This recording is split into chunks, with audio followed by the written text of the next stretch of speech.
Question number 1, Mr. Alan Hazelhurst. Number 1. Mr. Speaker, sir. Mr. Speaker. Order. This morning I had a number of meetings, and after my duties in this House, I shall continue to reply to some of the 30,000 letters that have so far been delivered to Downing Street in the last few days. Alan Hazelhurst. Mr. Speaker, sir, if this is to be the last occasion on which my right honourable friend answers questions from that dispatch box, may I express the appreciation of this side of the House, and hopefully the whole House,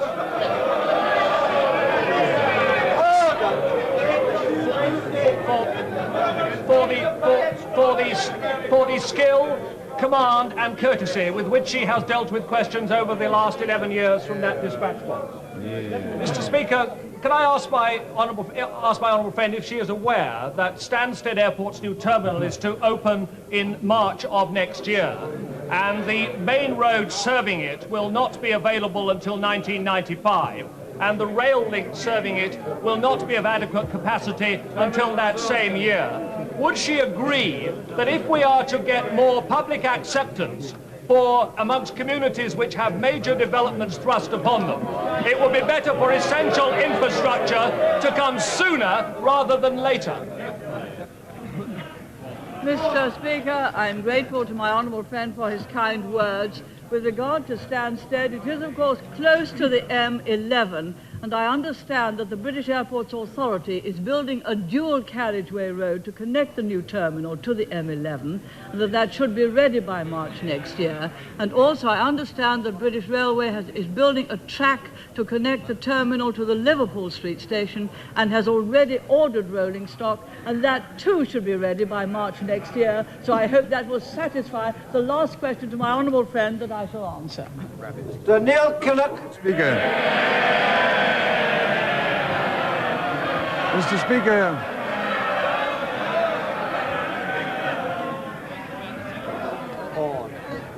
Mr. Kinnock. Mr. Speaker, would the Prime Minister be good enough to tell us which of the policies that she leaves to her successor she now thinks should be scrapped? Mr. Speaker, I am happy that my successor will carry on the excellent policies that in fact have finished with the decline of socialism and have brought great prosperity to this country, which have raised Britain's standing in the world and in fact have brought about a truly capital-owning democracy. But, Mr. Speaker, if the Prime Minister thinks that nothing should be changed, can she tell us why on earth all of those now competing for her job are desperately wriggling around trying to find a way out of the poll tax trap? On the contrary, I really rather thought that they were keeping the poll. Community charge of everybody calls it, and whatever review they have, the result will be infinitely better than going back to the rates, which of course will be the worst of all worlds. May I, Mr. Speaker, since this could conceivably be the last time that the Prime Minister answers, say to her that her honest approach on the poll tax is commendable, because she's demonstrating that there are two, and only two, honest approaches. One is to keep the poll tax intact, as she wants. The other one is to abolish it entirely, as we will do. No, Mr. Speaker, that is not correct. As with any new tax, one always both reviews it and continually amends it. I would have thought the right honourable gentleman would have known that after this time. Dame Joe Knight. Speaker, may I voice the profound regret of millions in this country and thousands of millions outside it that my right honourable friend is not to continue in her high office, and ask if she is aware of their acknowledgement for her unrivaled service in turning back the tide of socialism, in in ending the brutal tyranny of the militants in the trade unions and in re-establishing Britain as a great power. And finally, can I ask her to reflect? And finally, Mr. Speaker... Order. The Honourable Lady's come to an end. And finally, Mr. Speaker, can I ask her to reflect with pride that 1,000 years from now, when everyone else in this house is dead dust, she alone will have her hallowed name in the history. Mr. Speaker, I'm very grateful to my honourable friend for her generous tribute. I am certain that the Conservative constructive policies will continue and that they will lead to a fourth election victory.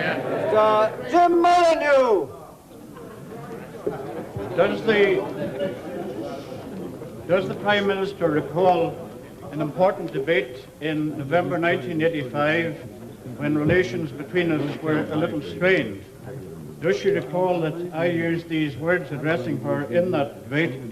Millions of our fellow British citizens throughout this nation feel that the Prime Minister has a lasting contribution to make to the destiny of this nation.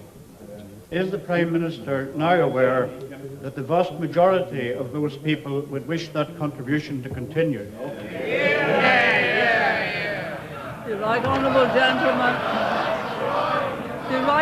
gentleman is very generous indeed. I think they will continue from the back benches as they have continued from the front benches. Mrs. Maureen Hicks. Is my right honourable friend aware that it was as a result of her unique vision at the helm that the voters in my constituency, after 40 years, rejected Labour? In her words, rejecting windy rhetoric from the gentleman opposite. And they rejected her because they saw in her unique qualities of leadership. Can I please take this opportunity, on behalf of my constituents who feel a tremendous sense of loss, of conveying my very sincere wishes and extending a very warm invitation to Dennis and herself to come and see us at Wolverhampton anytime. Mr. Speaker, I thank my honourable friend very much. I think our policies since 1979 have built a new opportunity Britain which can hold its head high in the world of international affairs, and I'm sure those policies will continue, and we shall all pull together to ensure that they do. Mrs. Rosie Barnes! Order! All right. That's very impertinent of the honourable gentleman. Miss Alice Mann. I refer the honourable lady to the reply which I gave some moments ago. Alice Mann. Does the Prime Minister agree with her friend, the honourable member for Cirencester and Tewkesbury, when he said in the debate last Thursday that her forced resignation had been brought about by an act of treachery on the behalf of some of her colleagues? Mr. Speaker, I have resigned and there will soon be a successor. I wish him well. I am sure he will continue the policies which have been so successful for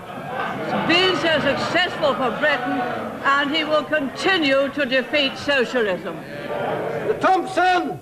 Will my right honourable friend come very soon to Calder Valley, where she will find an industrious, prosperous and happy community, and they will say to her what they've said to me all weekend: she's been a good un. Mr.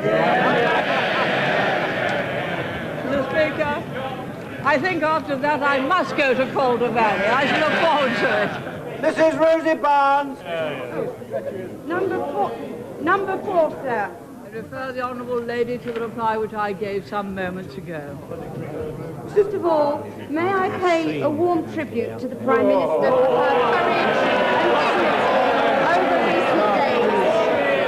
Given that the leadership of the Tory party may be decided by a third ballot using a system of transferable second preference votes, would the Prime Minister not reconsider the merits of this system for national elections?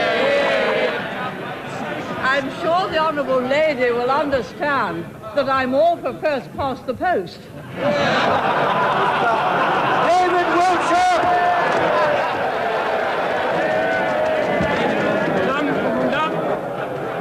David Wiltshire, number 5. Number 5, sir.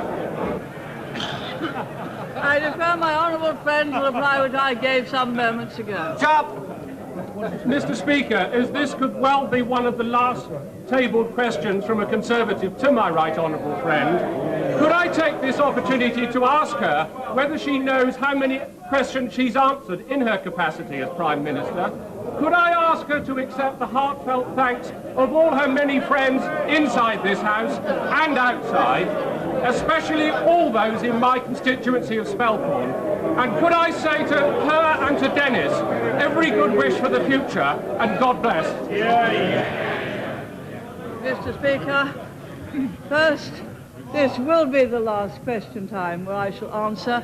I don't believe in making a career of positively last appearances. May I thank my honourable friend for the kind words, especially about my husband, and thank him also for giving me notice about the question, because I might not have known the answer. His is the 7,498th oral question that I have replied to in 698 question time. David Winnick! 6, sir. I refer the honourable gentleman to the reply which I gave some moments ago. Winnick! But Mr. Speaker, doesn't the Prime Minister find it at all nauseating and hypocritical to be so much...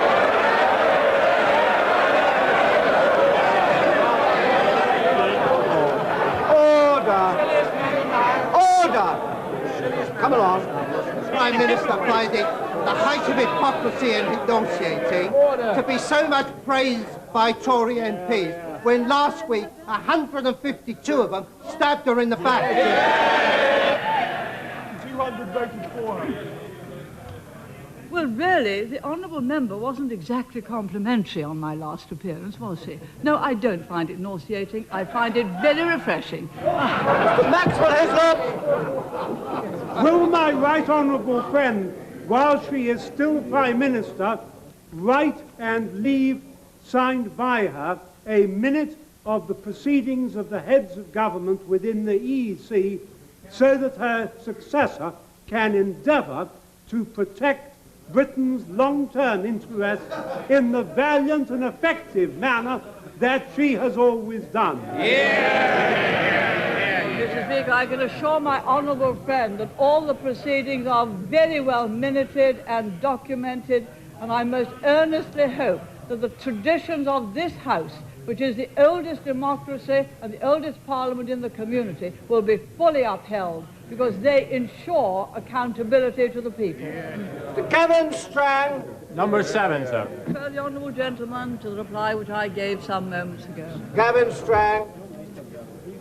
When the Prime Minister recalls the day she quoted St. Francis of Assisi on the steps of Downing Street, will she contemplate the increase in family poverty that resulted from her repeated refusal to increase child benefits?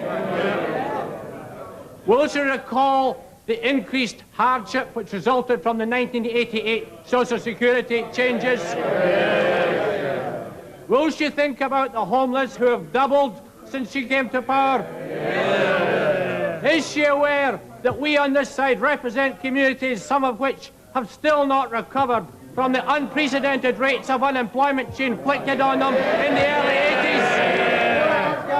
Are these some of the reasons why she'll go down in history as the Prime Minister who rewarded the rich and punished the poor? Perhaps the honourable gentleman will also recall that Scotland is enjoying greater prosperity than she has ever known under any previous government, Will he also recall that there are now 2 million more jobs than there were when I took over?